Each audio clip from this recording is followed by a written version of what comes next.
Our Just Recovery Working Group recently returned from Guam, where we had the opportunity to engage with the CHamoru people. Guam's natural beauty is striking.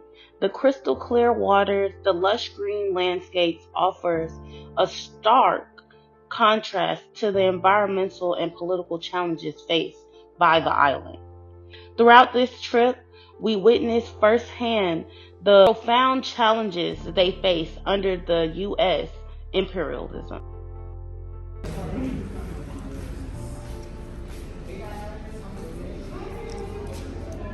Day 1, we begin our journey at the Guam Museum, where we explored the rich culture of history of the CHamoru people, learning how their resilience has been tested time and time again under colonization and military expansion. Military testing does happen on these lands, so you do a lot of like missile testing there. Wow. And it's like out of sight, out of mind. Usually I tell people like, even in the States, sometimes you don't know what's happening in the city next to you, let alone the next state. We're more thousands of miles away on, an isolated location like this. Yeah. I always like to say like, oh, who here watched like SpongeBob? And so, SpongeBob, they live in Bikini Island. That's a place off of the Marshall Islands where they did atomic bomb testing. So, just for them to like try relating of like, everyone knows Bikini Bottom, but do they really know Bikini Bottom? No. Guam, we don't vote for the president. We don't have voting power within the Senate. We only have like representation. There's a huge divide on like, should we even have conversations on the Organic Act? There's positives and of course negatives. But it's as easy as saying like, hey, should we change something on the Declaration of Independence? I'm going to be going through another military buildup. They're closing the Marine base in Okinawa, Japan. And they're transporting all of their Marine-based personnel, staff, and families to our island. There's like housing justice, water justice. So right underneath here on the ground is our main aquifer called the Northern Lens Aquifer. And that's essentially where they're going to be holding these fire training ranges.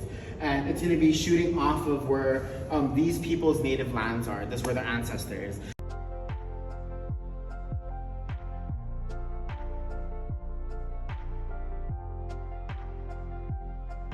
These are the foundations of our traditional hut.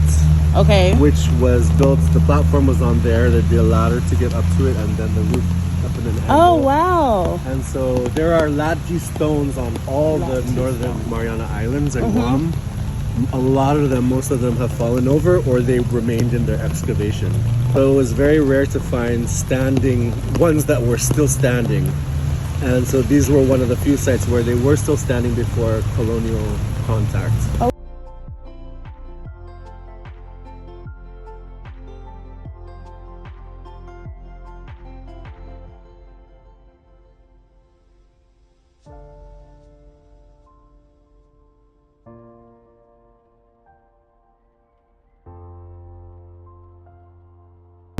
The ones with multi-leaves is called Mineti, and the single strand shooters are called over here too. As we're gonna cross.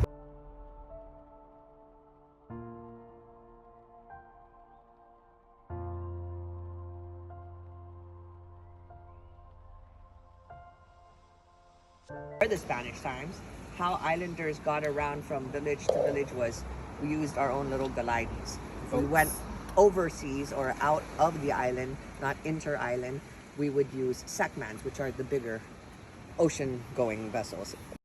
On day 2, we gathered at the University of Guam for the Making Waves Summit. We met with local organizers to discuss what resilience and community care mean in the context of Guam's fight for environmental and social justice.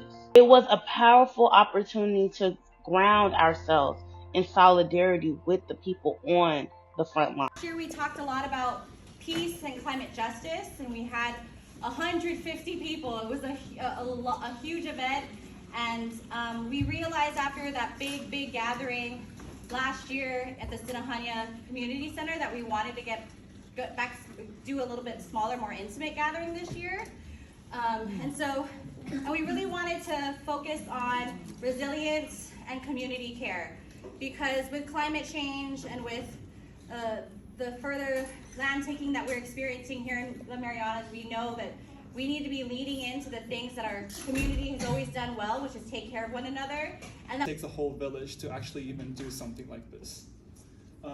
And all the way to the left are all the aspects of the just transition, right? And I just wanted to show how some of these, for example, work and cooperation, and specific worldviews of caring and sacredness is already integrated in so many different Pacifica cultures. This is a Pompe Yam ceremony. In my language, it's called Kamatut and Wow, which is celebration of respect. You can even see clues in Pacific Islanders' languages. So for example, in my language, how we can see that the yam and so many of our practices with agroforestry are connected to our worldview and our resources is in the language. For this word, the vines over here, this aspect of it is in place. And so you have your leaders, your elders, your tribal members, everything is all structured, everything is in place. But what's happening is, so they have this huge land. It's pretty big. It's like half the size of Guam. And so what they did is they structured a cooperative. Everybody, all the members of the village have equal power. They have equal voting power. But they're still structured in a way that, okay, you still have to have the elder, you have to have the tribal leader, you have to have the knowledge keeper, make the decision on what to do with their land. And so basically, they came up with this idea that 90% of their land is going to be conserved. And they're only going to use 10% of their land to focus on the economy. How do they generate economy? Revenue for their schools, for their hospitals, for their cultural centers. And it's fantastic. So the cooperative, all the members, all the tribal leaders have equal voting power. They say what happens to their land, well, how the revenue is generated, and they're still able to maintain Versus gasoline to run things like air conditioners. So we kept going back and forth about the use of air conditioners and how practical that would be, but it kind of sat on the side while we also discussed the priority of access to water, not just for drinking, but also for like cooling purposes and misting. Cooling centers was brought up and had been utilized in Oregon to respond to forest fires. And so in order to make that most accessible to the more marginalized groups like people who have trouble mobilizing and being transported, and the Manamku, for example. So we suggested that our cooling centers should probably include those institutions so that those marginalized people don't have to go anywhere. So we familiarize ourselves with each other.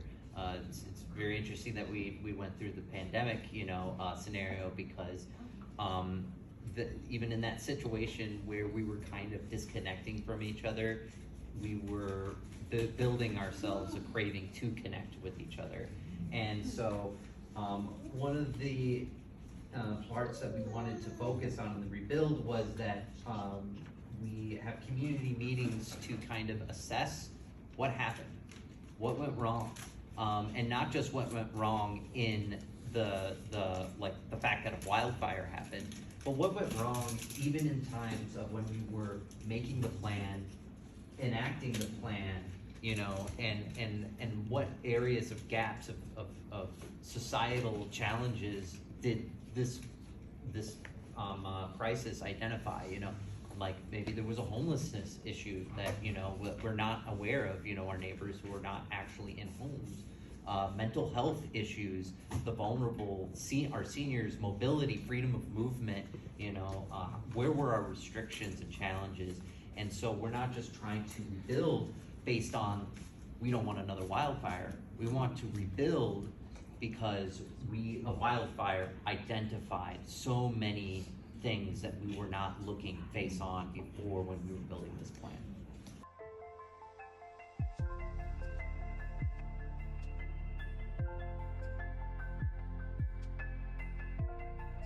On day 3, we joined the Walk for Water March, standing with the CHamoru community to highlight the critical importance of protecting Guam's precious water source from military contamination.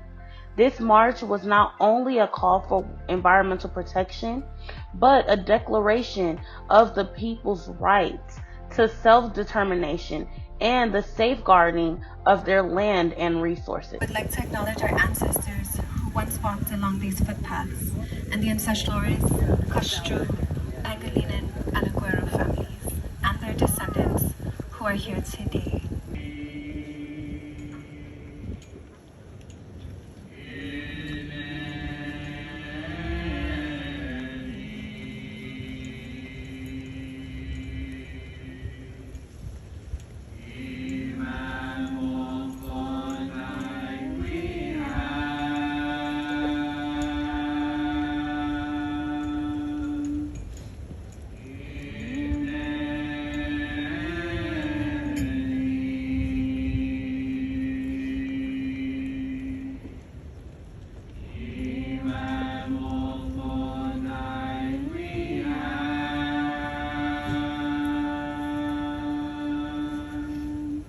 So much water that is spilling out into the land, and I think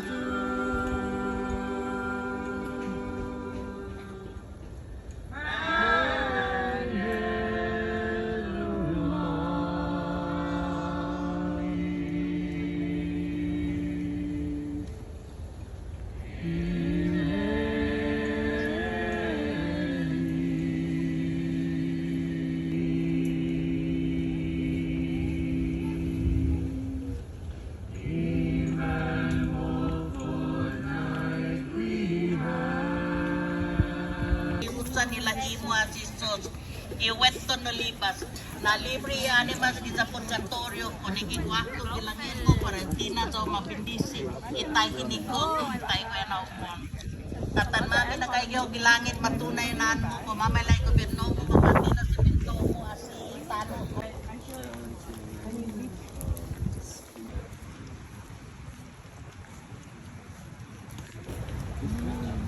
Oh yeah. Driving. Oh. Yeah.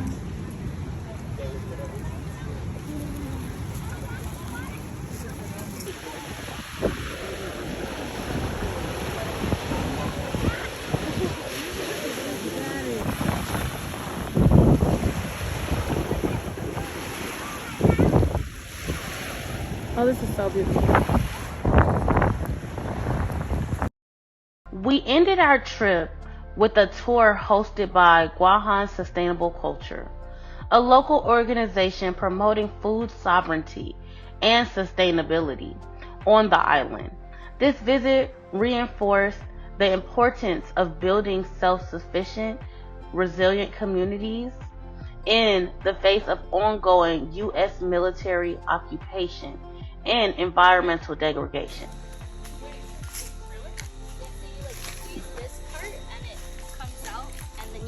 Yeah. I think these are too. You can use it as shampoo? Yeah. Oh, wow.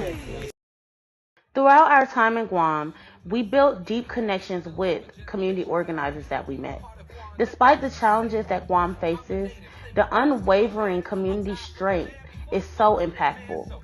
They continue to fight for their rights, their culture, and the protection of their sacred land and resources. Let's continue to stand in solidarity with Guam, amplify their voices, support their fight for justice. Together, we can challenge the system of oppression and build a just recovery for all. Open our eyes up to ancient ways of the sages. We are all related. Say all life sacred. Say all life sacred. Say all life sacred. Say all life sacred. I'm a deciduous tree distributed to the northwest, mortal to the shore on an island in a vortex, traveling a fortress.